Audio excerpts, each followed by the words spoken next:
হিজাজবাসী জান্নাতের ফয়সালা পেয়ে যাবে। এই ঘটনা থেকে বলার উদ্দেশ্যটা হচ্ছে ওই মেয়েটা গুনাহ করেছে, স্লিপ হয়ে গেছে, গুনাহার কারণে সে নিজেকে এত অনুসূচিত হয়েছে যে আল্লাহর জাহান্নাম থেকে তাকে বাঁচতেই হবে।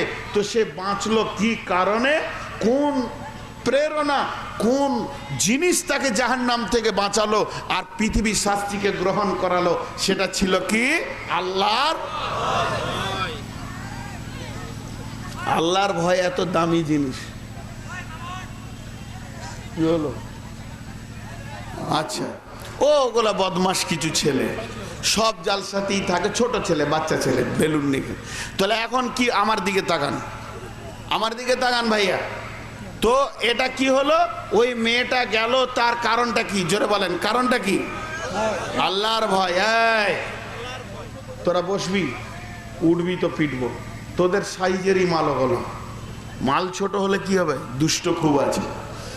তো আল্লাহর ভয় যখন মানুষের ভিতরে ঢুকবে, জি ভাই আজকে ডিউটি কতক্ষণ?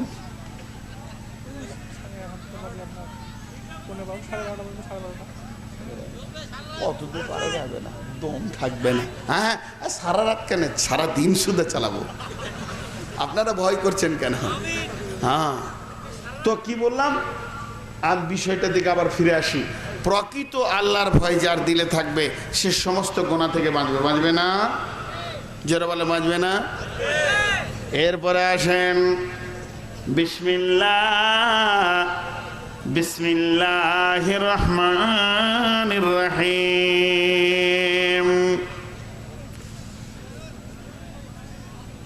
ইন্নাল মুত্তাকিনা ফি দিলালিন ওয়া উয়ান ওয়া ফাওয়াকিহা মিম্মা ইয়াশতাহান কুলু ওয়াশরাবু হানিয়াম বিমা কুনতুম তা'মালুন। আপনারা 3টে পর্যন্ত বলে দিয়েছেন, এই লোকগুলো ভাবছে 3টে পর্যন্তই চলবে, পালাতে লাগলো। জি ভাই, ওই যে পালাচ্ছে উঠে, দুয়াতে যাবি না? ওরা আবার মাঝে বসে কেন? ওদের আলাদা প্যান্ডেল করে দেবেন, কালকে ওই সাইডে থাকবে, কখন আসবে কখন যাবে আমাদের দেখার দরকার নেই। মাঝে বসবে আর উঠার খুব ধুম, আবার জুতো নিয়ে উঠছে, কাউকে মারবে নাকি আল্লাহ জানে। তো রব থাকবি না? ঠিকই বলছেন, আসলে আমি বুঝতে ভুল করছি। তো এরপরে আসেন, আল্লাহ রাব্বুল আলামিন বলছেন যারা আল্লাহকে ভয় করে তাদের লাভ কি হবে? মরার পরে পরে তাদের মাথাতে ছায়া থাকবে, সামনে কুলকুল করে নদী বইবে, খাওয়া আর ফল ফ্রুট সব সময়কার জন্যে রেডি থাকবে। কুলু ওয়াশরাবু হানিয়াম বিমা কুনতুম তা'মালুন। খেতে থাকো, পান করতে থাকো, আর আগে বাড়তে থাকো। তোমাদের আল্লাহ তোমাদের আমালের বদলা দিয়েছে। জি, পাত্রী নেবেন? পাত্রী, কারো ছেলে বড় হয়েছে, পাত্রী নেবেন? বিয়ের ঘট কি করছি এখন, নেবেন কে? পাত্রী, ভালো পাত্রীর অভাব আছে, আছে না? ভালো ইমানদার পাত্রীর অভাব আছে কি নাই? হ্যাঁ, অনেক মেয়ে ভাবছে মোটামুটি আমার স্কিনটা সাদা, আমি দেখতে মোটামুটি ভালো, আর বকঝাট চুলখানি এখানে রাখছে, ফ্রিক ফ্রিক করে লড়ছে, তো মোটামুটি ভাবছে যে মোটামুটি আমি মার্কেটে এসে গেছি আর কি, ও নিজেকে ভাবে। কিন্তু প্রকৃত এইগুলো ইমানদাররা গ্রহণ করবে না। কি বলেন, করবে? করবে কাকে? হযরত ওমর রাস্তা দিয়ে হাঁটছেন, বাড়ির ভিতরে মার মেয়ে গল্প করছে। মা মেয়েকে বলছে, মাম্মুরে দুধ কম হয়ে গেছে, পানি দাও। মেয়ে বলছে, মা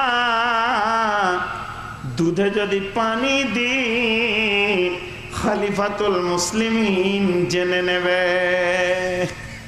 আর খলিফাতুল মুসলিমিন ওদের বাড়ির দরজার জানলার পাশে কান লাগিয়ে শুনছে রাত্রিবেলায়। এমন সময় মা বলছে খেপি রে, কোথা খলিফাতুল মুসলিমিন আর কোথায় তুই ঘরের ভিতরে দুধ দিবি, দুধে পানি দিবি, খলিফা খবর পাবে কি করে? মেয়ে বলছে আম্মু রে, খলিফাতুল মুসলিমিন না জানলেও তার মাবুদ আল্লাহর চোখে ফাঁকি দেওয়া যাবে না, যাবে না, যাবে না। হযরতে ওমর সকালে উঠেই খবর পাঠালো, ওই পাত্রীটাই আমার বাড়ির বৌমা হবে। হ্যাঁ, এই রকম পাত্রে একটা খুঁজছিলাম যেটা আমার বংশের ছেলের মা হবে। ওটা কমন পাত্রী হতে হবে, তার চরিত্র কি হবে? তার দিলে থাকবে আল্লাহর ভয়। মসজিদের কথা বলতে গিয়ে অনেকবার বলেছি, আর একবার বলে দিক, রসুলের জামানায় বেশ কিছুদিন বন্ধুরে আলো জ্বলছে না মসজিদে, একজন সাহাবী এসে আলো জ্বালিয়ে দিল। আর আলোটা যখনই জ্বলে গেল, আলোটা কিসে জ্বালিয়েছে? মাটির পাত্রে পুরাতন কাপড়ের পলতে দিয়ে চর্বি দিয়ে আলো জ্বালিয়ে দিয়েছে। আর যখনই আলোটা দীপ দীপ করে জ্বলে গেছে, বিশ্বনবী এশার নামাজ পড়তে গিয়ে বলছেন, কে আলো জ্বালালে গো? তখন ও মাথাটাকে নামা করছে, ভাবছে হয়তো কোনো ভুল করে ফেলেছে। বিশ্বনবী বলছেন যে আমি কিছু ভুল করলাম নাকি? নবীজিকে না বলে কেন আমি আলোটা জ্বালালাম? নবীজি ট্রেস দিলেন, কে জ্বালালে গো? পৃথিবীর বুকে প্রথম মসজিদে কে আলো জ্বেলেছে? তুমি উঠে দাঁড়াও। সাহাবীটা উঠে দাঁড়ালেন। ওই সাহাবীটার নাম হযরতে, ভুলে গেছেন, বলেছি আমি এর আগে, সকলে বলেন। সাহাবীটার নাম হলো হযরতে বুরাইদা রাদিয়াল্লাহু তাআলা আনহু। বুরাইদা এবার উঠে দাঁড়িয়েছেন, মাথাটাকে নামো করে নিয়েছেন, লজ্জা লজ্জা ভাব, রসুলকে না জিজ্ঞেস করে আমি একটা আমল করে ফেলেছি। এমন সময় নবীজি বললেন, ওরে বুরাইদা রে, তুমি আল্লাহর ঘরে আলো জেলে আমার দিলটাকে কত কেড়ে নিয়েছো, তুমি আমার কত প্রিয়জন হয়ে গেছো। শুনে নাও, আমার 4টা মেয়ে, 4টারই বিয়ে হয়ে গেছে। যদি একটা বাকি থাকতো, কিংবা যদি আল্লাহ 5ম নম্বরে কোনো মেয়ে আজকে দিতেন, তোমার সঙ্গে বিয়ে দিয়ে আমি তোমাকে জামাই বানিয়ে নিতাম। জি, মসজিদে আলো জ্বলেছে, তুই রসুলের জামাই হবে, কি সৌভাগ্য। হ্যাঁ, আর আমাদের জামাই কে হবে? আমাদের জামাই কে হবে? মাস্তানের দলেরা। হ্যাঁ, না তাদের চেহারা আছে, না চরিত্র আছে। তাহলে আমি যেটা বলছি, আল্লাহর ভয় থাকার কারণে একটা সাধারণ ঘরের মেয়ে খলিফার ঘরে বৌমা হলো। তারা আল্লাহর ভয়ে ভীত হয়ে নিজের জীবনকে পরিচালনা করতেন। কারা?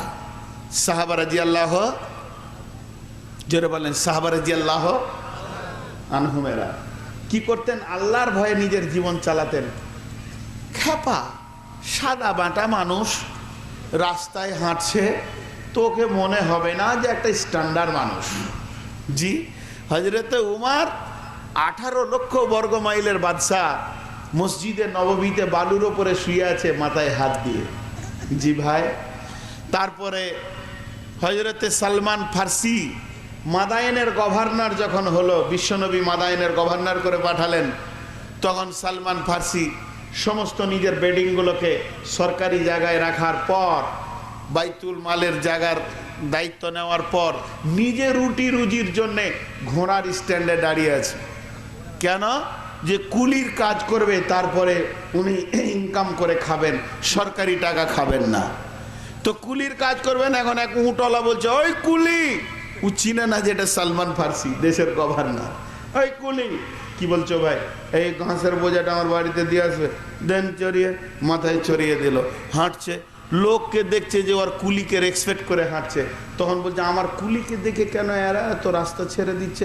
একজনের হাত ধরে বলছে, ওই তুই তুমি আমার কুলিকে এত সম্মান করো কেন? ও তখন বলছে, কি বললো তুমি? কুলি? খবরদার বলবে না। জানো লোকটাকে? উনি হচ্ছেন রসুলের বিখ্যাত সাহাবী হযরত সালমান ফারসি রাদিয়াল্লাহু তাআলা আনহু। শুধু তাই নয়, বর্তমান আমার দেশের গভর্নর। যখন বলেছে তখন উটলার অবস্থা কি বলেন তো? ওর ভিতর খালি এরকম বলছে, কাকে ঘাসের বুঝা দিলাম রে বাবা। তাড়াতাড়ি করে পাও দুটা ধরতে যাচ্ছে, উনি হাত দুটা ধরে সিনার সঙ্গে সিনাটা লাগিয়ে কানে কানে বলছে, বন্ধু তুমি দিয়েছো ঘাসের বোঝা, এটা তো বেশি ওজন নয়, বিশ্ব নবী দিয়েছেন গোটা মাদাইনের বোঝা রে বন্ধু, এটা হলো অনেক বেশি ওজন।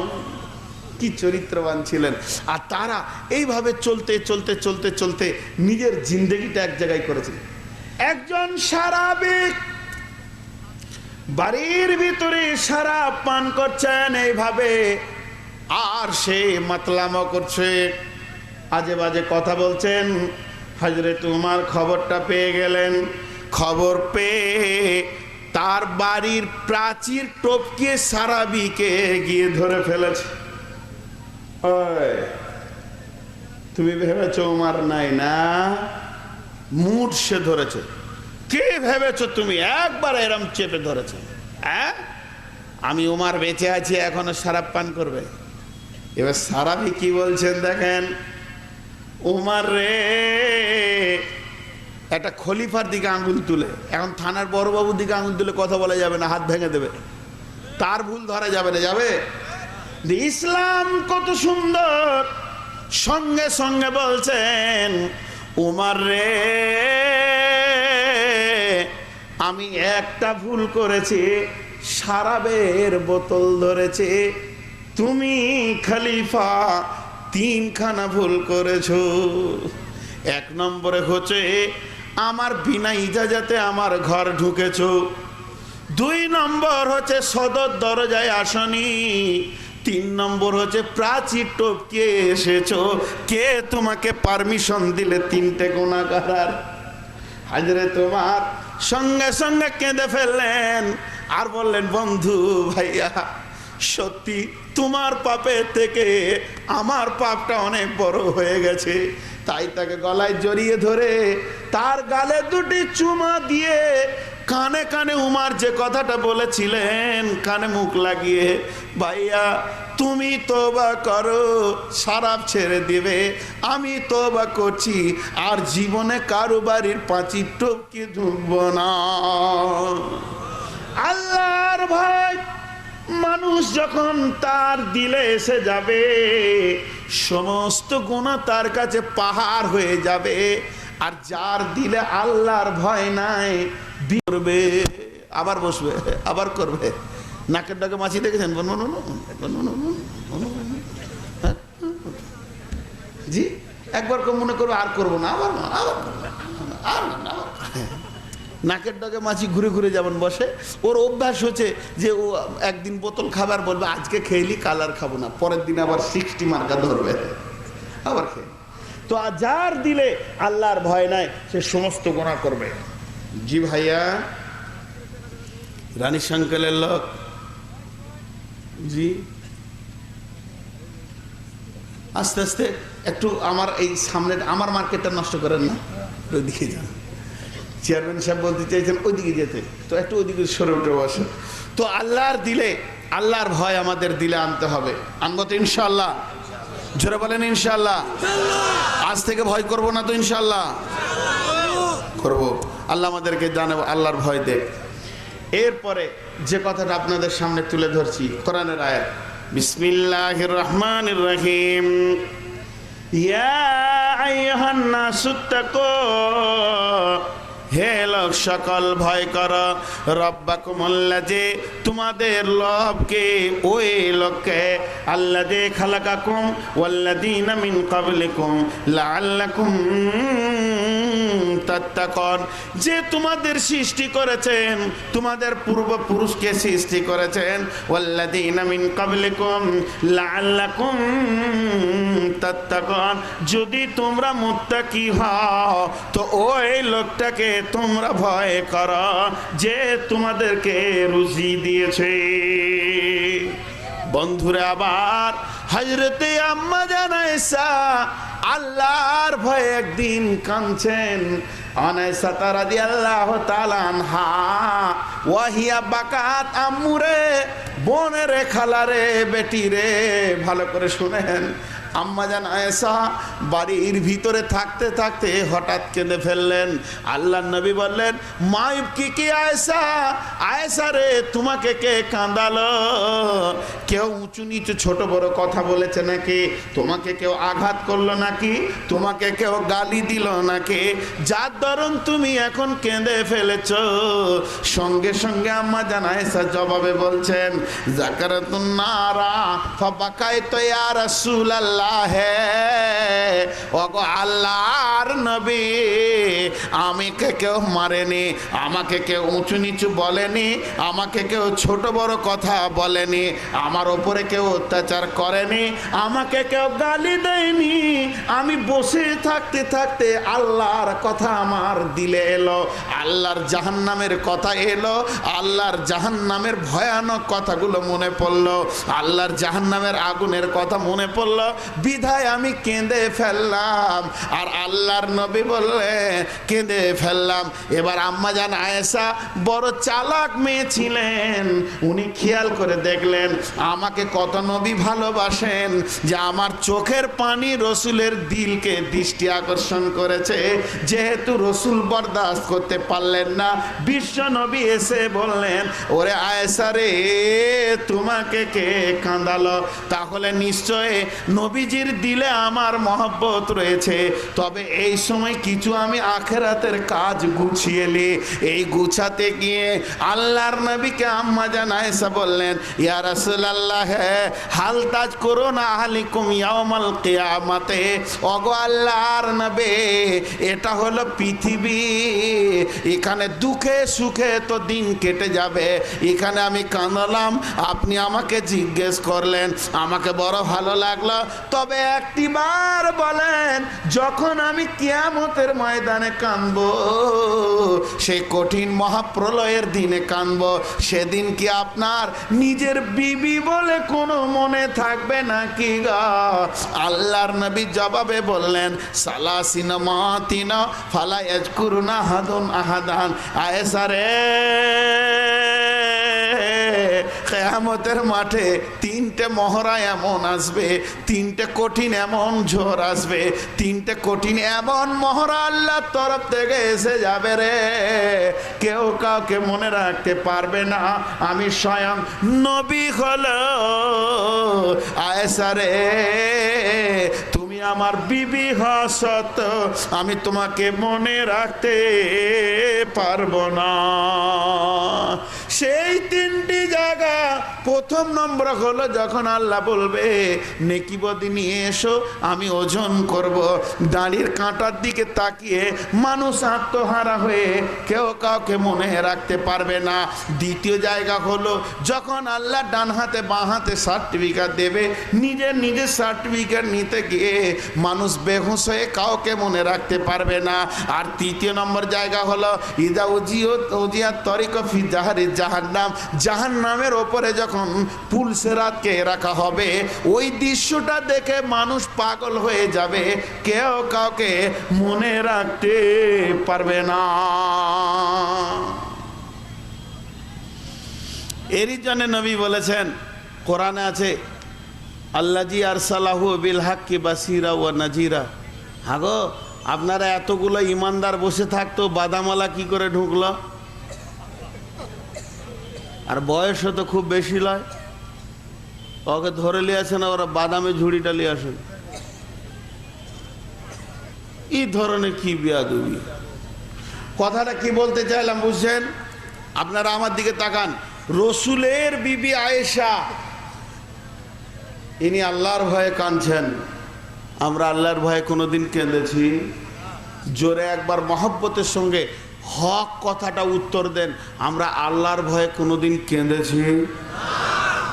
তাহলে আমরা মোটামুটি কনফিডেন্স আছে জান্নাত যাবই। আমাদের সব রিজার্ভেশন করা আছে, কোচের টিকিট হয়েই আছে। কেন কাঁদলাম না? রসুলের বিবি আয়েশা কাঁদলো আর আমরা কাঁদলাম না। মানেটা কি? মানেটা হচ্ছে মোটেই আমাদের দিলে আল্লাহর ভয় নাই। এতক্ষণ হাদিস বললাম, কোরআন বললাম, এবার একটা উদাহরণ দিই। উদাহরণটা আমি গল্প শোনাবো আপনাদেরকে। এটা রানী শঙ্কল। আপনাদের থানা কোথায়? রানী শঙ্কল। আল্লাহু আকবার, খুব ভালো কথা। এখন আপনাদের বাংলাদেশ টাইম 12টা বাজছে। 12টা বাজছে মানে মাইকের 12টা বাজছে, শ্রোতারও 12টা বাজছে, বক্তারও 12টা বাজছে, লাইটেরও 12টা বাজছে, সময়ের 12টা বাজছে। আর সময়ের যখন 12টা বাজছে, আমার কাছে ডেট নেওয়া ছিল 21 তারিখ, বিধায় আমি 22 তারিখে বকবো কেন, কি বলেন? তবে রানীর সঙ্গে লোক চালাক আছে, যদি আমার ঘড়িটা ধরে লাই তো মুশকিল আছে। এখন আধ ঘন্টা চালাতে হবে, কারণ আমার 11:30 বাজছে। ইন্ডিয়ান টাইম এখন 11:30 চলছে আমার ঘড়িতে। তো যাই হোক, এখন 12টা বাজছে। আপনারা ধ্যানের সঙ্গে জালসা শুনছেন, হঠাৎ আপনার কাছে আপনার ফোনটা রিংটা বেজে উঠলো। আপনি ফোনটা এইভাবে লুকিয়ে ধরলেন, হ্যালো। আপনার বড় ছেলের কণ্ঠটা বেজে উঠলো, জি আব্বা। কে? খায়রুল? জি আব্বাজি। কি হলো? বাড়ি আসুন। বাড়ি তো যাবই, এখনই আসুন। আরে যাবো তো, এখনই আসুন। এমন কেন করছিস বাবা? আরে ভারতের মলন এসছে, খুব সুন্দর বিষয় চলছে, আল্লাহর ভয়, একটা বিষয়ের ওপরই কথা বলছেন। আরে ছেড়ে যাওয়া যায়, বলছি আসেন তো। ছেলে জিদ ধরেছে, তখন সাইডে গিয়ে জিজ্ঞেস করছে, কি হলো বল? বলে আব্বা, গত 3 দিন আগে এই রানীর শঙ্কলের উত্তরে মাঠে যে একটা মার্ডার হয়েছিল, ওই মার্ডার কেসের আসামি আমাকে করেছে। আমি নাকি 3 নম্বর আসামি। তো ওই আসামি হওয়ার কারণে আমাকে থানার বড়বাবু নোটিশ দিয়ে পাঠিয়েছে, কাল সকালে দেখা করার কথা বলেছে। আর জালসা শুনবে? সকলে বলেন শুনবে। কোথায় যাবে ও? শ্বশুর বাড়ি? ঘর যাবে। ঘরে গিয়ে শুয়ে যাবে? চুপ করে শুয়ে যাবে? কি করবে? আল্লাহ আকবার। একবার এমপিকে, একবার চেয়ারম্যানকে, ইউপি চেয়ারম্যানকে, আর কাউকে সাবেক চেয়ারম্যানকে, কে বন্ধু আছে, তার বন্ধু কে আছে, রাজনৈতিক দলে বর্তমানে মেন নেতা কে আছে, এই এলাকা কার কথা চলছে, বড়বাবুর উপরে কে আছে, এসপি আছে, এখানে ফোন করো, ওই সদরে ফোন করো, ঠাকুরগাঁয়ে করো, না হলে রংপুরে করো, ঢাকাতে করো। চারিদিকে একটা শান্ত পরিবার চঞ্চল হয়ে উঠবে। চারিদিকে ফোন আর ফোন। শ্বশুর বাড়িতে ফোন কর, তোর খালু শ্বশুরকে বল ওখান থেকে দেখ তো কোনো চ্যানেল ধরা যায় কি না, তোর মামাকে ফোন কর। গোটা বংশ বুনিয়াদ ওর যত চারিদিকে কুটুম আছে সবাই জেনে নিল যে ছেলেটা জেলে যাবে। মাঝে মাঝে ওর মা একবার করে আসছে আর চোখের পানি মুছে আর বলছে, কিছু ব্যবস্থা হলো গো? মাও রাত 12টা পর্যন্ত খায়নি, বিবি তো চুপ করে দাঁড়িয়ে আছে, স্বামী আমার আসামি হয়ে গেছে, ছোট ছোট বাচ্চাগুলো ঘুমায়নি। আব্বার অবস্থা দেখে সবাই যেন ঘরটা ত্রাহি ত্রাহি চলছে। খবরটা আসলো কখন? রাত 10টায়। চলছে 2 ঘন্টা ধরে মেহনত হতে হতে রাত 2টার সময় খবর এলো, এসপি বড়বাবুকে বলে নাম্বারটা নামটা কেটে দিয়ে আবার থানা থেকে একটা নোটিশ আসলো যে আপনাকে আর থানায় যেতে হবে না, পার্টির চ্যানেলে আপনার নামটা কেটে দেওয়া হয়েছে। রাত 2টোর পর এবার কি করবে? জেগে বসে থাকবে না ঘুমাবে? ঘুমাবে, শুবে। আর তখন বলবে তোর মামাকে একটা ফোন করে দে, ওরাও যেন ঘুমাক, তো শ্বশুর বাড়িতে বলে দে। চারিদিকে আবার ঘুমের পালা পড়ে গেল না ভাই? এতক্ষণ ছিল মেহনতের পালা, এখন কিসের পালা পড়লো? ঘুমের পালা। এমন ঘুম চলছে, নিশ্চিত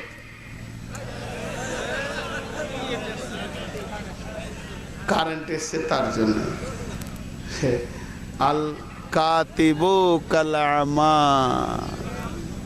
আমাদের আরবিতে একটা কথা আছে, আল কাতিবু কালামা, মানে যারা এইসব কাজ করে আর কি, জেনারেটর ফ্যানেটার, এর একটু কম বুদ্ধি হয়, কোন অবস্থায় কাটতে হয় এটাই জানে না।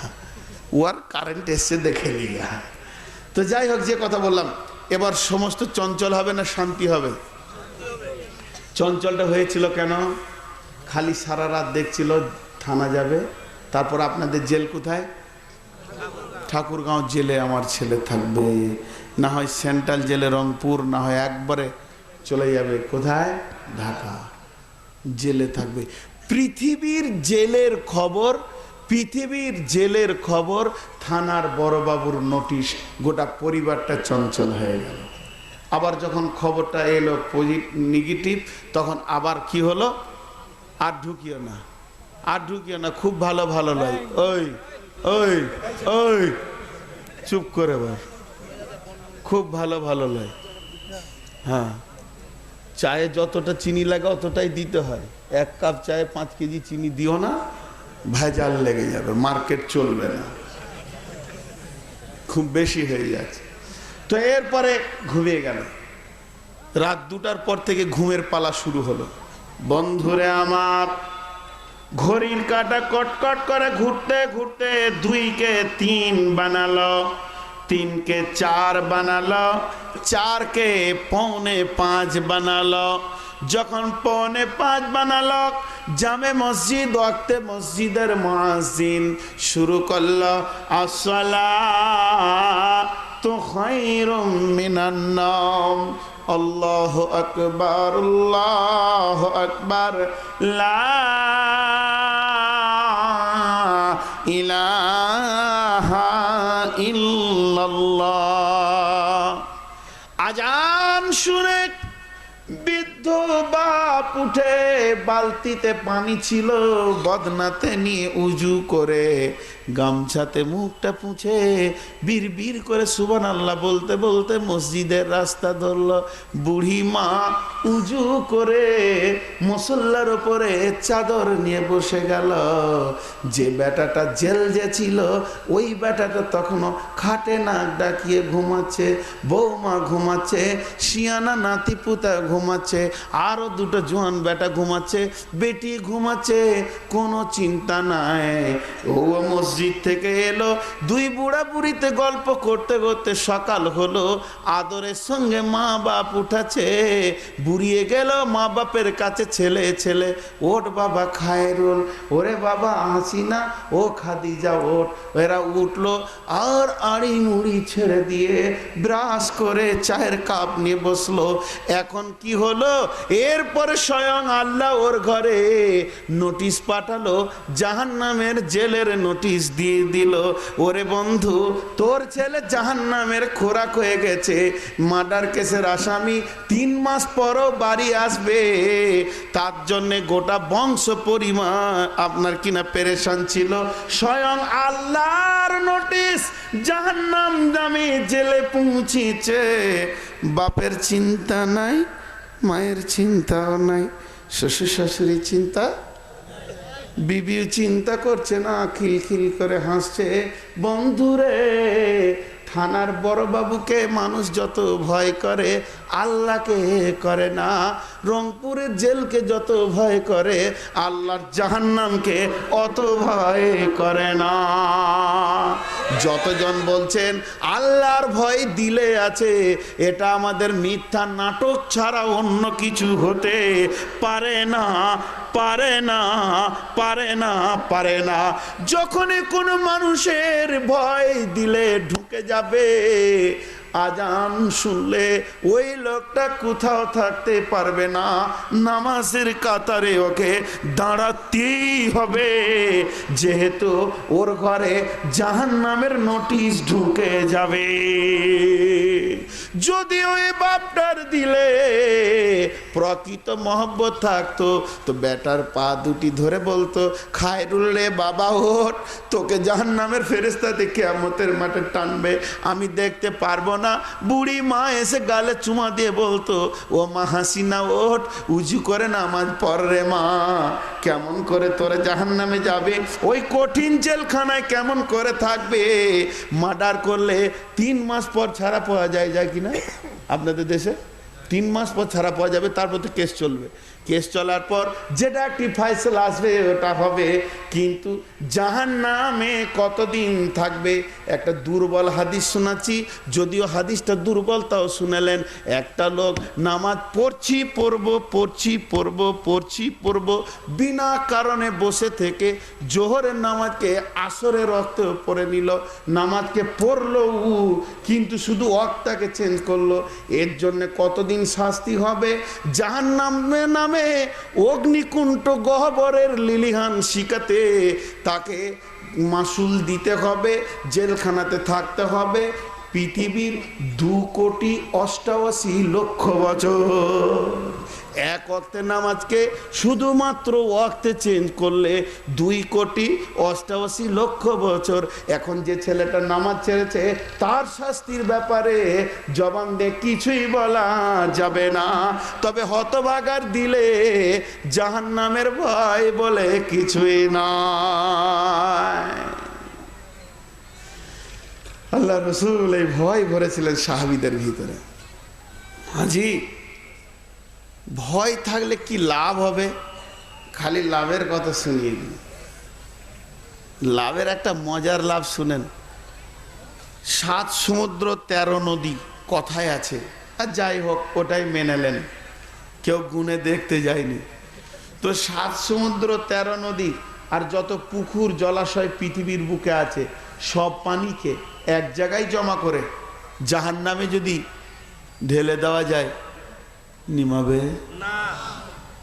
নিমাবে না, একটু কিচ্ছু নিমাবে না, বরং জাহান্নাম আরো উগ্র হবে, বরং জাহান্নাম আরো উগ্র হবে। আছে সূরা নাবাতে, সমুদ্রের পানিগুলো জাহান্নামে আগে যাবে, তারপরে জাহান্নাম উগ্র হবে, সব পানি উড়ে গিয়ে শুধু একটাই পানি থাকবে, সেটা কি? হাউজে কাউসারের পানি, আর কোনো পানি থাকবে না। আর সেটা মালিকানা সত্যকার থাকবে রাসূলুল্লাহ সাল্লাল্লাহু আলাইহি সাল্লামের। আর আরো সে ছায়াটা কার মালিকানায় থাকবে? আল্লাহর। তো এখন ঘটনা হলো কি, জাহান্নামের আগুনকে নিভানো সম্ভব হলো না, কিন্তু বিশ্বনবী বলছেন জাহান্নামের আগুন নিভাতে গেলে 1 সমুদ্র 1 নদী, 1 পুকুর 1 নলকূপ, একটা বালতি, একটা ব্রেল, একটা জগ, একটা গ্লাস, 1 কাপ পানি, 1 চামচ পানিও লাগবে না। জাহান্নামের আগুন অতি সহজ পানিতে নেমিয়ে কোল্ড হয়ে যাবে, ঠান্ডা হয়ে যাবে মাত্র 2টি ফুটা পানিতে। বিশ্বনবীর ফয়সালা এটি।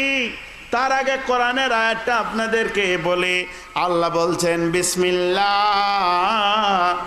বিসমিল্লাহির রহমানির রহিম, তাতাজাফা জুনুবুহুম আনিল মাজাজি' ইয়াদউনা রাব্বাহুম খাওফা ওয়া তামাআ ওয়া মিম্মা রাযাকনাহুম ইউনফিকুন।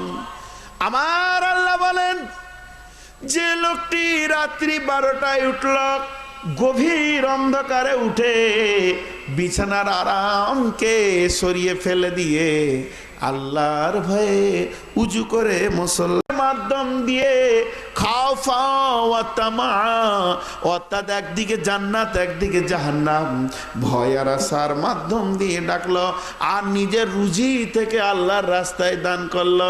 বন্ধুরে, বিশ্বনবী বলছেন, রাজুলুন যাকারাল্লাহ খালিয়ান ফাফাজাত আইনুহু, ওই লোকটি রাত্রি 12টায় উঠে মুখের ভাষা বেরোচ্ছে না, তত্তর করে ঠোঁট কাঁপছে, দিলটা দূর দূর করে কাঁপছে, শুধু বলছে রব্বানা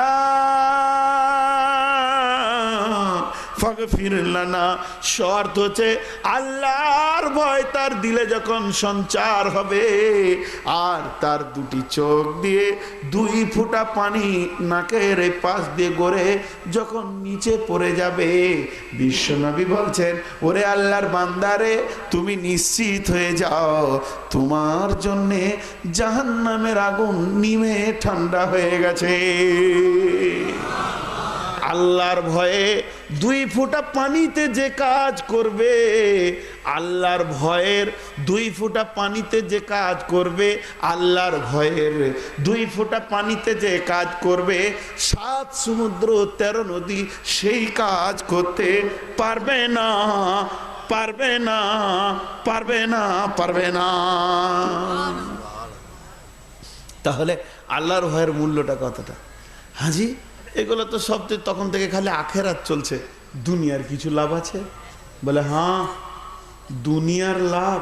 পৃথিবীর সব থেকে বড় অস্ত্রের নাম কি? পরমাণু চলছে এখন, দুম করে ফুটে যাবে তো গোটা বাংলাদেশ একটা পরমাণুতে শেষ। 3টে পরমাণু দিলে গোটা পৃথিবীর আর কিছু থাকবে না, নিশ্চিহ্ন হয়ে যাবে। জি ভাই, এটা সবাই ভয় করছে যে পরমাণু। বলছে এর থেকে ভয়ানক অস্ত্র হলো যে লোকটা আল্লাহকে ভয় করে ওর সঙ্গে বিয়াদবি করো না, ওর হাতটা নামতে আছে তাই, খালি একবার তুলে দিবে তো তুমি ফুটে যাবে, তুমি ফুটে যাবে, তোমার সব রস কস শেষ হয়ে যাবে। বলে দলিল আছে? বলে আছে। এরও দলিল বুখারী শরীফে আছে। কিভাবে ফুটবে? তাহলে একটা তো আপনাদেরকে বলি।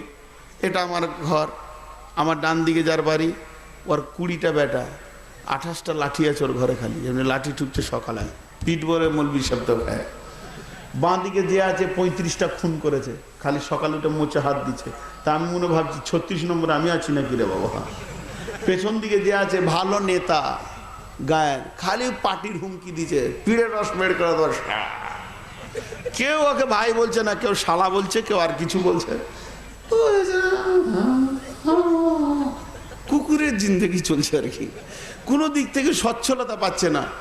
একটা রেস্কা ঢুকবে ওর বাড়ির সামনে, রাস্তাটা ঠিক করছে, তখন পাশের বাড়ি যাবে, তোর বাবা যাওয়ার হাঁটার রাস্তাও নাই, আবদ্ধতায় পড়ে গেছে। তো ওই লোকটার দিলে যদি আল্লাহর ভয় থাকে, এই শর্তে বলছি, ওর দিলে যদি আল্লাহর ভয় থাকে, শর্ত হলো ওর দিলে যদি আল্লাহর ভয় থাকে, তো এই 4জন ফুটে সঙ্গে সার হয়ে যাবে।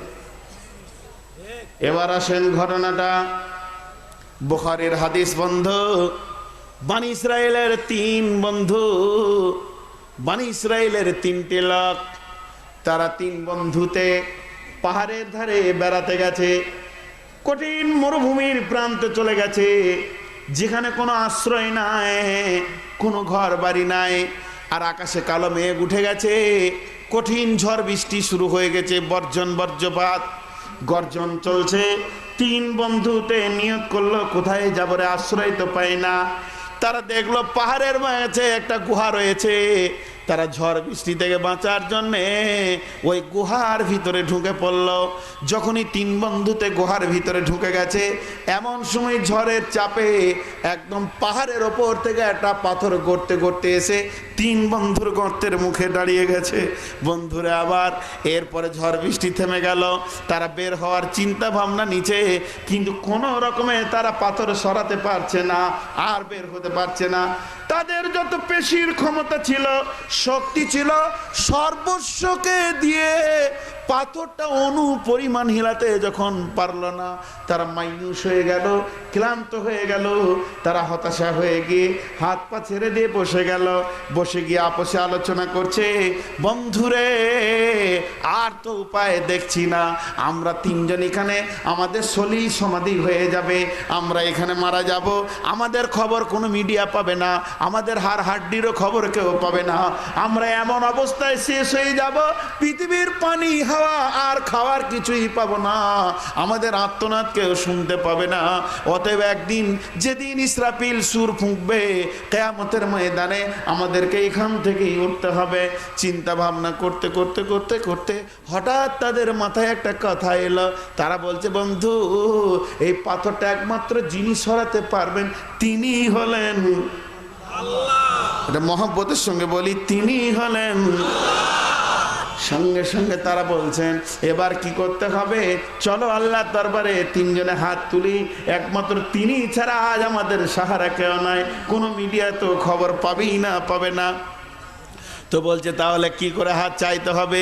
বলে আল্লাহর ভয়কে সামনে রেখে, আল্লাহর ভয়ে যদি কোনো আমল পৃথিবীতে করে থাকো, ওই আমলকে সামনে রেখে আমরা হাত তুলি।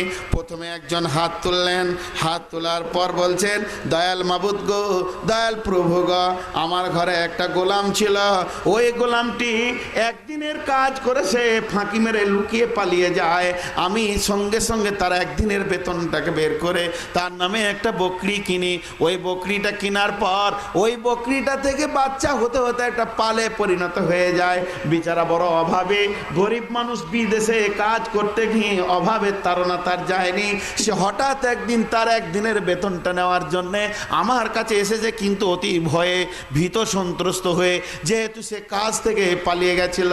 সে যখন বলল আমার একদিনের বেতনটা দেন, আমি তাকে বললাম এই ছাগলের পালটা তুমি নিয়ে চলে যাও। সে ভাবছে হয়তো আমার একদিনের বেতনে কি করে ছাগলের পাল হয়, সে ভাবছে আমার সঙ্গে ঠাট্টা করছে। আমি বললাম না, তোমার সঙ্গে ঠাট্টা করিনি, তোমার একদিনের বেতনকে তুলে রেখে আমি আমানতদারি রেখেছি শুধু আল্লাহর ভয়ে।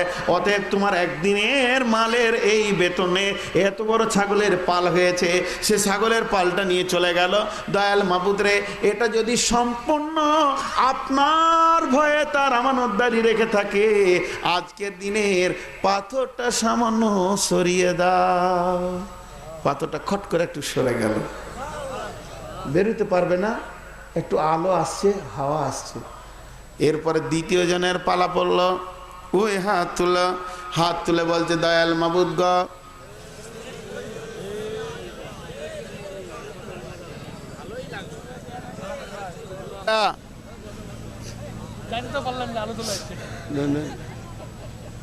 আরে দেন তাড়াতাড়ি। ভাইয়া যারা যাচ্ছেন ভুল করছেন, মাত্র 10 মিনিট পর দোয়া হবে। দোয়া না নিয়ে আপনারা যান কি করে? আপনাদের তো কেউ পায়ে বেরিয়ে দেয়নি। আজকের বিষয়টা একটার উপরে চলছে, আপনাদের খারাপ লাগছে? শুধু একটা বিষয়ের উপরে, এবং এটা খুব প্রয়োজন আমাদের। এটা না থাকার কারণে কেউ কাউকে মানছে না, ছেলে বাপকে মানছে না, বাপ ছেলেকে মানছে না। জি, আজকালকার আল্লাহর ভয় দিলে চলে গেছে, চলে যেতে যেতে শিক্ষকের ভয় চলে গেছে, শিক্ষক থেকে ওস্তাদের ভয় চলে গেছে, শেষকালে বাপ মাকেও ছেলে পরোয়া করছে না। করছে কি না? ইয়ং ছেলে বাড়ি থেকে ব্যাট আর উইকেট নিয়ে বেরিয়ে গেল, বাপের খুব প্রয়োজন ছিল ছেলেটাকে ঠাকুরগাঁও পাঠানো, খালি একটু হালকা করে জিজ্ঞেস করলো কোথায় যাবি রে? বাপের এই কথা বলার ভলিউমটা ছিল 20, তো ও 80 ভলিউম দিয়ে বলছে বলতে হবে নাকি? আরে সুবহানাল্লাহ, বাপের ছিল 20, ও দিল 80। হ্যাঁ, বলছে বলতে হবে নাকি? আর যখনই বলেছে বলতে হবে নাকি, তখন ওর বাপ ছোট করে সুর করে দিয়ে বলছে যা। সুরটাকে এত ছোট করলে যেটা জিরোতে আসবে না। যা মানে কি? জোরে বলেন, যা মানেটা কি? জিতা যেছিস যা নয়, যা মানে তুই ট্রাকের চাকে যা। তোর মতো ছেলের দরকার নেই, ভিতর থেকে বের হচ্ছে যা। ভয় একটা এমন জিনিস, তাকে আদব তৈরি করবে, কন্ট্রোল হবে, তার চরিত্র গঠন হবে এবং আল্লাহর কাছে সে জান্নাত পাবে। ভয় একটা এমন জিনিস। এক মাস্তানা যে আমি কাউকে ভয় করি না, কাউকে ভয় করি না। তুই পাগল বলি ভয় করিস না। একমাত্র ভয় করে না সবাইকে পাগল। কে ভয় করে না? পাগল। কিছু ছেলে আছে আমি কাউকে ভয় করি না, তোমার ষাঁড়ের বাচ্চা ষাঁড়, তুই কাউকে ভয় করিস না। আজরাইলকেও ভয় করে না মনে হয়, আজরাইলকে দেখলে 4 বার পেশাব করবি, ভয় করি না। ভয় যে করে ও প্রকৃত মানুষ, যার ভিতরে ভয় নাই সে মানুষ নয়, হয় পাগল না হয় পশু। তো আর মাত্র আপনাদের কাছে 10টা মিনিট টাইম নিচ্ছি, দোয়া করব। যে কথা বলছিলাম প্রথম, আর জেনারেটর ম্যানকে কমিটির লোক বলে দেন তো, কারেন্ট আসলেও যেন এই 10 মিনিটে না কাটাকাটি করে। কমিটির লোক বলে আসেন, আর কানে গিয়ে বলে আসেন একদম পরিষ্কার করে, নাহলে একটা হাদিসের মাঝে 3 বার কাটলে বিরক্ত লাগবে, বিদ্যুৎ আসতেই পারে। বন্ধুরে আমার, বিশ্বনবীর হাদিসটা আবার শোনেন। প্রথম জন বললেন মাবুদ রে,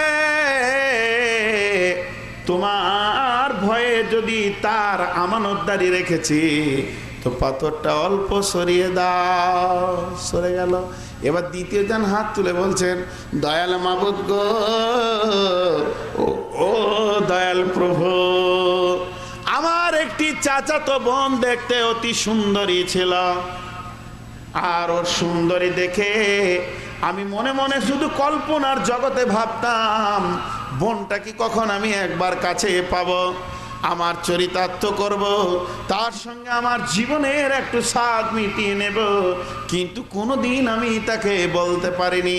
হঠাৎ ওই বোনটি একদিন আমার কাছে কিছু টাকার প্রস্তাব রাখে। অভাবের তাড়নায় হোক, কোনো প্রয়োজনে হোক, সে আমার কাছে টাকা চেয়ে বসে। আর যখনই টাকা চেয়ে বসে, আমি আমার মনের কথা তাকে প্রস্তাব দিয়ে বসলাম যে যদি তুমি আমার সঙ্গে একবার আমার চক্রে চরিতার্থে আসতে পারো, তাহলে আমি তোমাকে টাকা দিতে পারি। সে টাকার অভাবেই হোক, কারণবশত হোক, সে আমার প্রস্তাবে রাজি হয়ে যায়।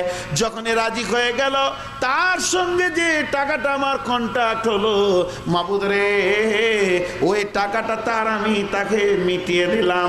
এরপরে আমার চাচাতো বোন আর আমি দুইজনে একটি নির্দিষ্ট জায়গাকে ঠিক করলাম এবং নির্দিষ্ট টাইমকে ঠিক করে নিলাম।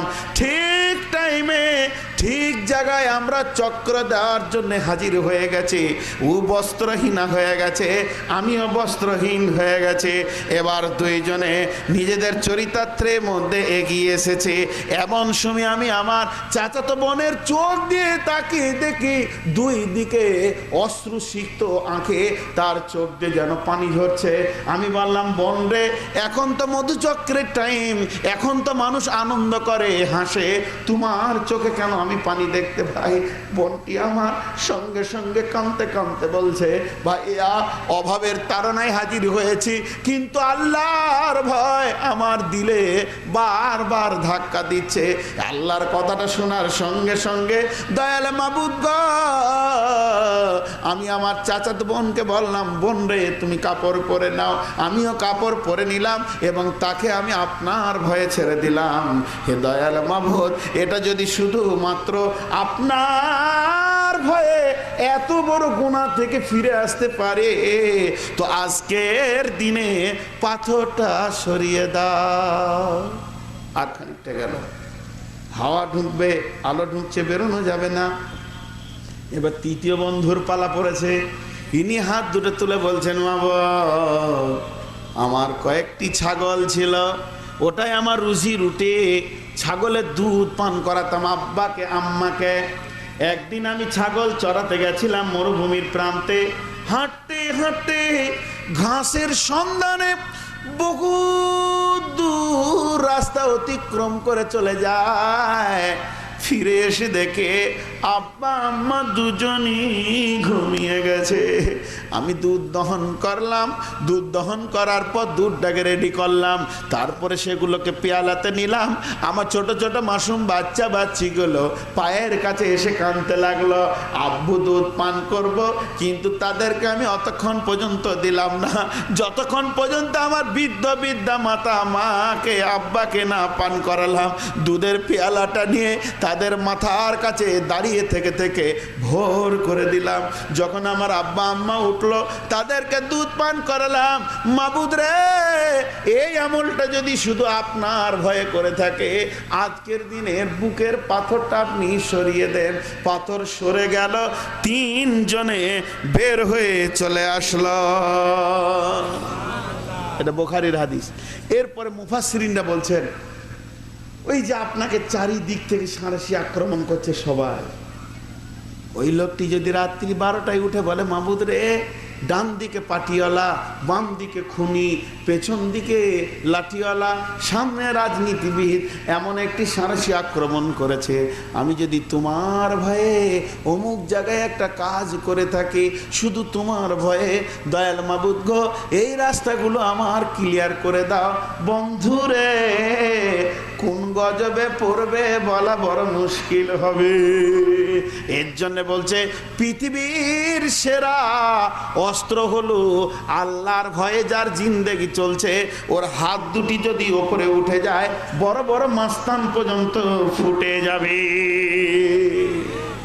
একটা সত্য ঘটনা আমাদের বর্ধমান জেলার দিয়ে দিই, যে তারপরে সমাপনীর দিকে যাব, দিয়ে দোয়া করে দিব। সত্য ঘটনাটা কি? একটা বিয়ে পড়াতে পড়াতে ঝামেলা হয়ে যায়। বিয়ে অনুষ্ঠানে বিয়ে পড়াতে পড়াতে ঝামেলা হওয়ার কারণে মেয়ের বাবা আর মেয়ের ভাই, কি বলছো, আচ্ছা আচ্ছা আচ্ছা। তো ওদিকে যেছে কেন, এইদিকে শর্ট হবে তো। আচ্ছা আচ্ছা ঠিক আছে, ওকে রাস্তা ছেড়ে দেন। তো মেয়ের ভাই আর বাবা করলো কি, সমস্ত বরযাত্রীকে বেঁধে একটা ঘরে ভরে সব খরচা নিয়ে টাকা আদায় করে তারপরে ছাড়লো। এবার ওদের প্রেস্টিজে লেগেছে। আর যে গাঁ থেকে বিয়েটা এসেছিল ওই গাঁটা হচ্ছে এলাকার মধ্যে নামকরা খুনি। আর ওই দলের ভিতরে 4-5 জন ডাকাতও ছিল। তারা নিজের হাতে 20-50টা খুন করেছে। এত মারাত্মক জেন্ডাস, ভয়ানক। এবার ওই গ্রামে আপনার রানী শঙ্কলে বিয়ে, আর এসেছে মনে করেন সেতাবগঞ্জ থেকে। তো রানী শঙ্কলে কিছু লোক ওদেরকে ফোন করছে, ওদের তো আত্মীয় আছে এই বরযাত্রীর ভিতরে।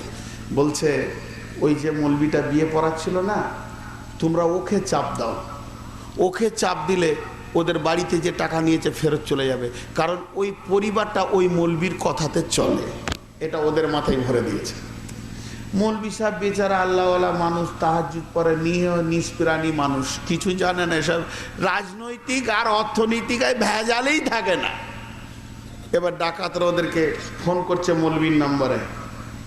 ওদের আত্মীয়রাই আবার নাম্বার দিয়ে দিচ্ছে। হ্যালো, বলে কে? বলে মৌলবি সাহেব বলছেন। বলে জি। তা আপনি তৈরি হয়ে যান, 7 দিনের মধ্যে আপনাকে দুনিয়া ছাড়িয়ে দেবো। আমি অমুক বলছি নাম করে, থানাতে কেস করতে পারবেন আমার ফোনের নাম্বার ধরে। 7 দিনের মধ্যে যদি দুনিয়া থেকে না ছড়ায় তোর মতো মৌলবিকে, আর না হয় টাকা ফেরত দিতে বল। মৌলবি সাহেবের কথায় ওরা টাকা দিবে 3-4 লাখ টাকা। এই তো বিচারা নিরহ মানুষ, কাঁদা কাটা শুরু, ছেলে মেয়ে কাঁদছে। কি করবে? এত ভয় খেয়েছে যে মসজিদে নামাজ পড়তে পর্যন্ত যেতে পারছে। ওরা এমন বাড়ি থেকে তুলে নিয়ে মার্ডার করেছে সে খবর আছে। তো মৌলবি সাহেব ভয় খেয়ে চারিদিকে দরাদরি করছে। কিন্তু এই যে মৌলানা বলেন যে আমি শুরু করলাম রাত্রি 12টায় উঠে 2টি হাতকে তুলে দিয়ে জীবনে কিছু যদি আমল আল্লাহর ভয়ে করেছি সেগুলোকে তুলে ধরে বলতে লাগলাম, মাবুদ গো, বানি ইসরায়েলের 3 জনের বুকের পাথরে তুমি সরিয়ে দিয়ে তাদের রাস্তা যখন ক্লিয়ার করে দিয়েছো, তো আমি কেন তোমার ঘরে ফজরের এশায় যেতে পারছি না, 5 ওয়াক্ত নামাজে হাজিরি দিতে পারছি না, জীবনে তো মসজিদের বাইরে নামাজ পড়িনি।